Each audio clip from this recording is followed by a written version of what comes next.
Well, good day, viewers, and welcome to the Sport Wrap Show. A lovely Wednesday, and I'm your host, Brian Munango, updating you on the latest sports news.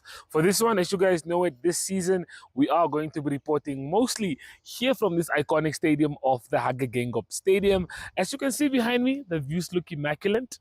It's very nice here. The weather is amazing, and we are getting ready for a good show. So please do stay tuned. There is a lot to talk about. We have the FIFA Club Management course that just concluded in Windhoek. We'll be having a look at that. We are looking forward to an exciting weekend with some women football that's scheduled to take place. As we all do know, men's football is currently on a break, so all the focus will be on the ladies' football. And on top of all of that, we also have some announcements from the Namibia Rugby Union speaking on what the plans for 2026 are looking like. So that and more as we get right into the hit list.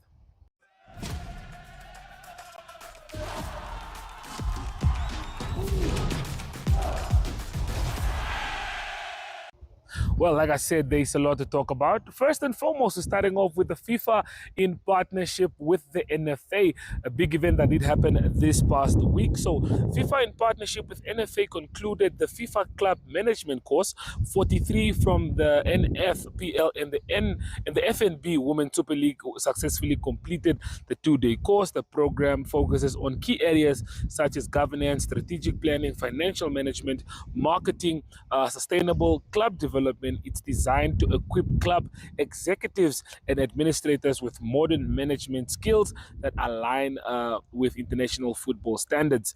David Fani highlighted the importance and benefits of professionalizing football in the region during the closing ceremony of the FIFA Club Management course, which concluded in Windhoek yesterday. Well, this is what he had to share. Getting capacitated on essential elements of effective club management.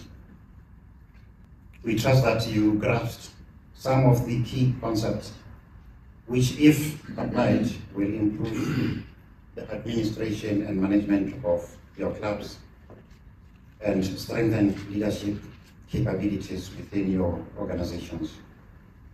As stated during the official opening of the workshop, clubs are the foundation of football in each and every country. They are the first block in player development, for example. And they also feed national teams with players for zonal, continental, and international competitions. So the importance of clubs cannot be overemphasized. It is therefore imperative that we get it right by ensuring that the foundation is strong to hold the rest of the football structure in order that we can achieve the objectives that we set for ourselves. Let us avoid building on sand, lest we compromise the strength and long-term sustainability of what we are trying to achieve. As expressed, the club professionalization and management program is designed for senior club executives with the objective of equipping them with essential skills for uplifting their clubs.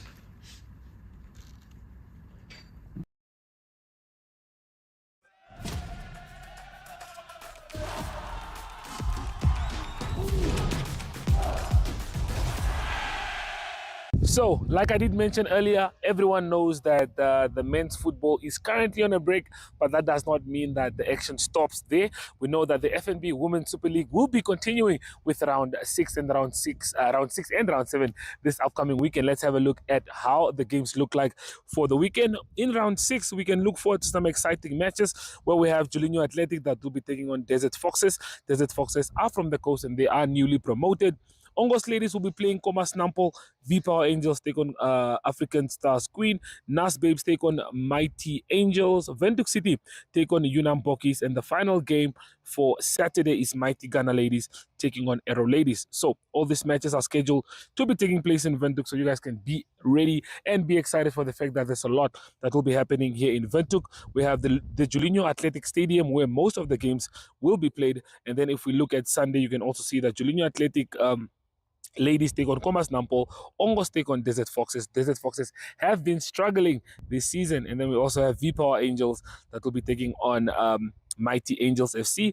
Windhoek City and Arrow Ladies close it off on a wonderful Sunday. Let's have a look at the log standings, where we'll see that some teams have been struggling. Looking at the top, we have the Mighty Ghana Ladies, played 5, won 4, drawn only 1 game, and they have scored 18 goals. And we can see Ongos Ladies, they are in second place, having played 5, won 3, drawn 2 with no losses, scoring 14 goals and only conceding 3. But Mighty Gunners are definitely the team to be chasing because they have not conceded any goals yet and they have scored 18. At the bottom of the standings, Desert Foxes are in last with having played 5 games, having drawn only 1, but they have lost 4 from those games and they have conceded a whooping 19 goals and only scored 1. That's why the goal difference is at negative 18. And then we have Julinho Athletic Ladies, who are also at the bottom. Looks like they are struggling.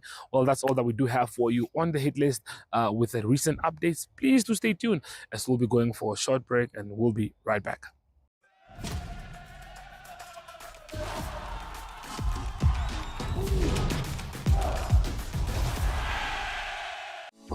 Taking flight has never been easier. Paratus is introducing Sky-Fi internet packages with speeds that will have you reaching for your seatbelts. Starting from $500 Namibian excluding VAT per month, with speeds reaching up to 10 megabits per second. There's even a prepaid option where you can top up your Sky-Fi internet for just $15 Namibian per gigabyte. No contracts, no fuss. Visit your nearest Paratus branch to find out more. Or go to paratus.africa/Namibia to sign up online. Always prepared, Paratus.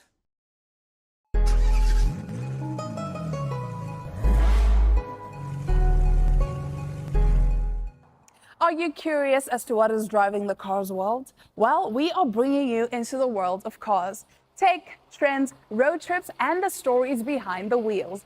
It's fun, it's fast, and it's full of surprises. This is your ultimate cars companion. You can catch My.NA Cars every Thursday at 9 p.m. with me, your favorite passenger princess, Diana Master, because it's not just about the ride, it's about the journey.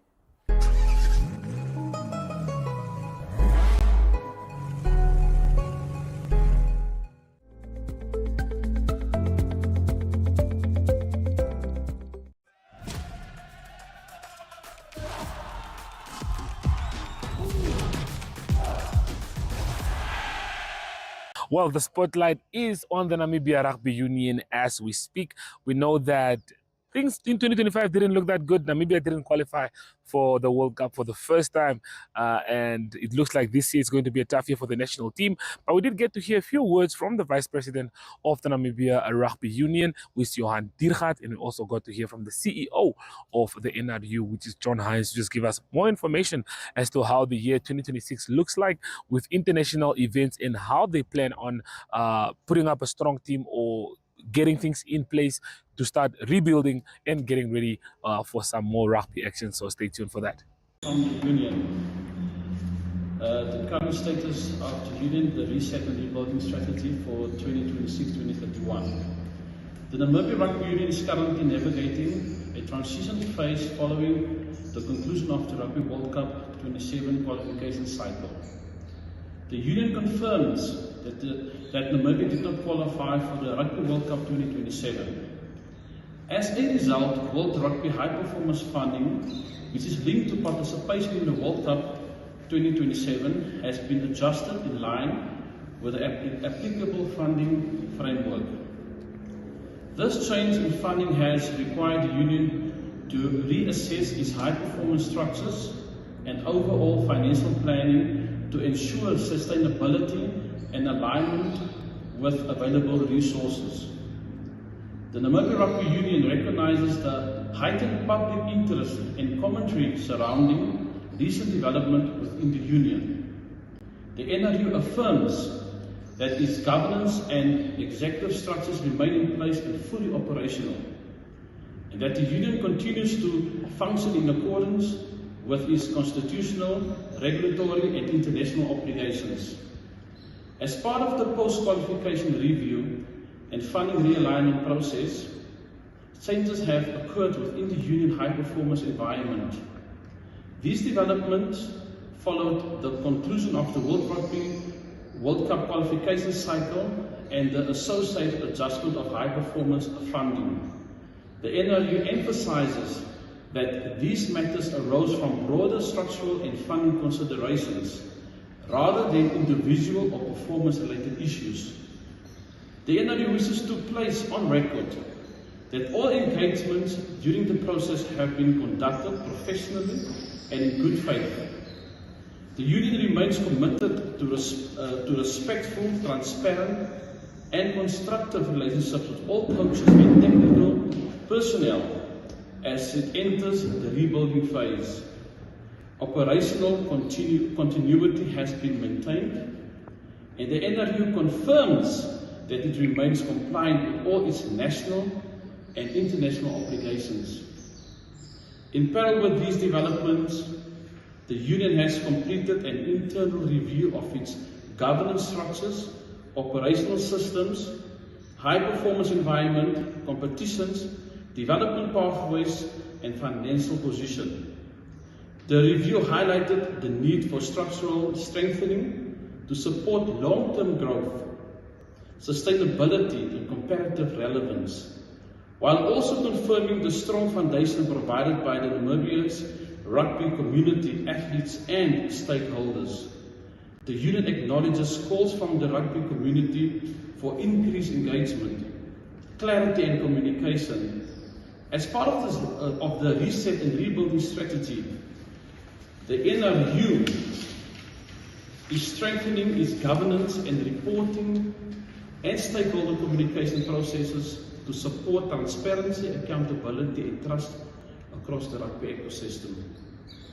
The NRU Reset and Rebuilding Strategy 2026-2031 represents a deliberate shift from short-term performance-dependent models towards long-term sustainability, institutional resilience, and comparative relevance.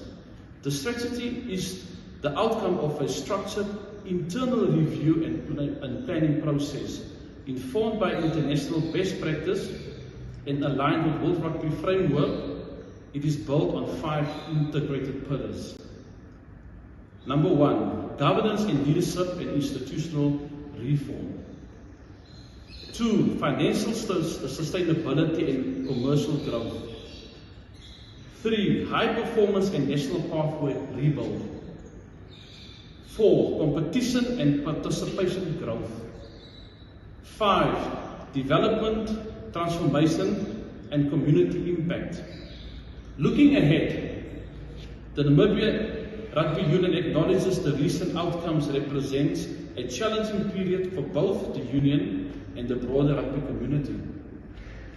However, the NRU remains firmly committed to a disciplined, transparent, and measured rebuilding process.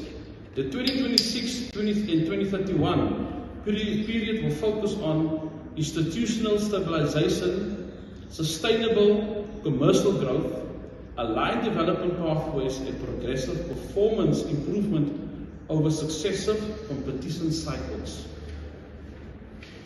The NRU continues to engage with its members, partners, sponsors, and stakeholders to ensure program continuity and to safeguard opportunities for players' development during the rebuilding phase.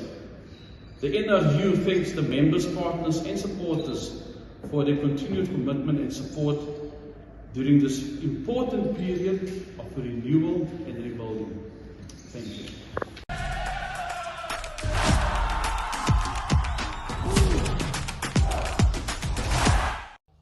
So on Athletes World, as you guys know, we're not back with the new season yet, but we will be in production very soon. So for now, we're just going to have a recap at one of the most iconic moments, or the few iconic moments that we did have in the year 2025. As you guys know, we did have a lot of exclusive interviews, and we will be showing you a few of the off-script parts of the interview. So please do stay tuned as we have a look at some of our iconic moments for the year 2025. So viewers, the last interview for the day, I had to make sure to include this one. This is the guy who was the youngest representing the country, only 16 years old if I'm not mistaken. 16, yeah. In China. Please introduce yourself to the viewers. So, my name's Avi, Lau van der Merwe. My school's name is Windhoek Gymnasium. Yo, I love that school, Okay. even though I don't like school. Avi, tell me, how was it for you representing the country in China and being the youngest player? It was such an experience. I think it's a kid's dream. Me personally, I always dreamt from it since the age of 9.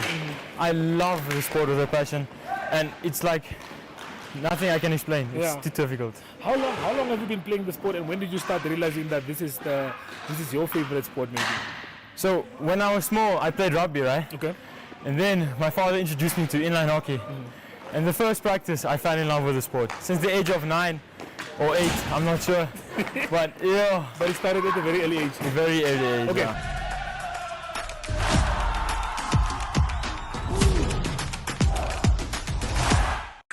Those buggers have been messing up, that's why they went first. Marco Ndlovu again.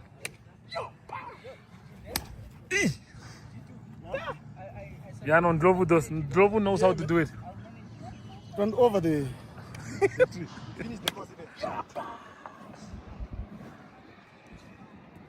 Michael, any advice on how to get the perfect swing? I'm at the stage where I can hit it while eyes closed.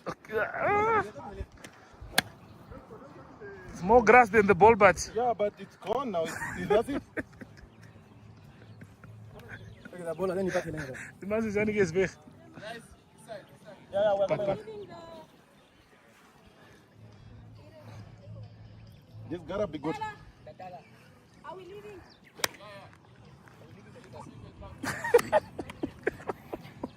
That was a good one. Please demonstrate for us how this is done. We trust you to. This is going to be on TV, by the way. Yeah. Okay.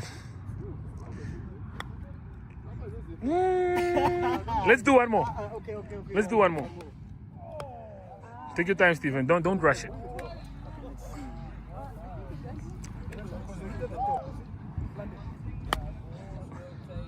That's a good one. Can you tell us what's the trick to getting that type of shot? Hit the grass. Hit the grass.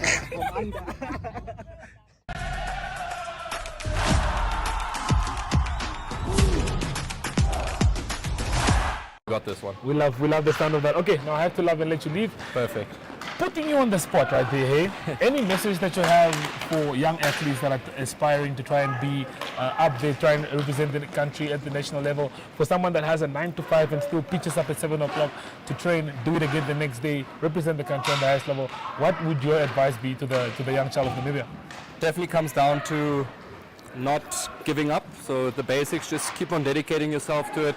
Have fun. I mean, it's all about having fun. If you're not having fun in the sport, then don't do it at all.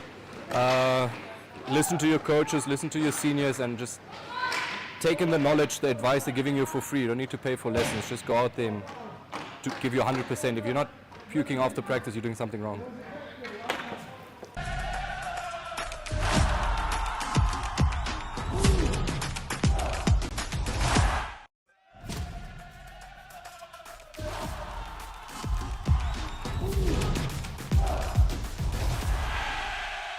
So before we do head over to Ari with international news, just a quick update as well. We do know that the games that were scheduled to take place at the Hage Geingob Stadium this weekend, the MTC Regional 15s, have been postponed because due to clubs and players complaining that fatigue is still hitting with the Castlelite tennis side that we just had that concluded recently. So there will be no rugby, unfortunately, this weekend. But we turn our attention to our national team that is in India. Namibia are set to take on India tomorrow in a very, very exciting match. We take on the hosts. It's going to be a tough one.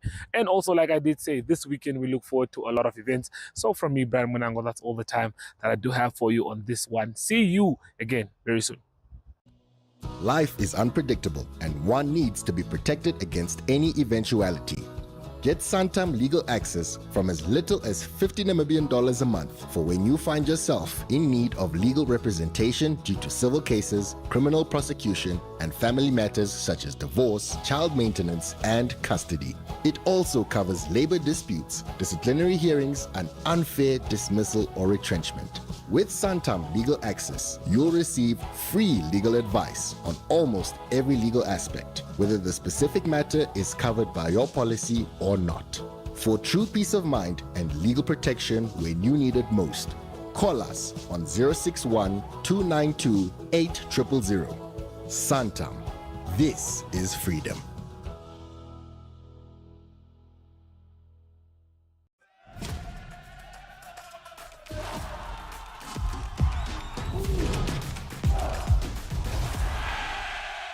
Good day everyone, time for international sports news, and starting off with rugby news first. It is the Six Nations that continue this coming weekend, a big game that's going to be played in Edinburgh. That is Scotland that's going to host England. They also play for the Calcutta Cup that is deep in history, and last year it was England that won the Calcutta Cup in London. They won that game by 16 points to 15. And team news from England is that Maro Itoje is back as captain for the game on Saturday, and also it is Ollie Lawrence that recovered from an injury, but he's not selected in the team in centre. It is England that retained the centre pairing of Fraser Dingwall and Tommy Freeman for this important game. That is England that will host, or England that will go to Scotland, and Scotland will host England in the Six Nations. On to cricket news. It's the T20 World Cup for men that's continuing. It's being played in India and Sri Lanka. And some of the results to mention is Pakistan that beat the USA by 32 runs. It is 190 for 9 for Pakistan. USA 158 for 8 they achieved in their 20 overs. Then a big one for New Zealand. They played against United Arab Emirates and they won by 10 wickets. They chased down 175 runs without the loss of a wicket. And it was Finn Allen and also Tim Seifert that did well as the openers, scoring 89 and 84 collectively or between them respectively. So that was a big result for New Zealand. To close off today's international sports news, it is English Premier League results, midweek games. There's going to be FA Cup fourth round that's going to be this coming weekend. So 4 games that was played, and it was Chelsea that had to settle for a 2-2 draw at home against Leeds. And then Everton lost at home. It was Bournemouth that won that game by 1-0. And not a good result for Tottenham Hotspur. They lost at home to Newcastle. That score was 2-1 for Newcastle. And then it was a late goal in injury time for Manchester United. And they saved a point, and it was a 1-1 draw at West Ham. That game also, all these games in the English Premier League. So that is international sports news for today. Hope you have a great sport day. We talk international sport again tomorrow. Goodbye.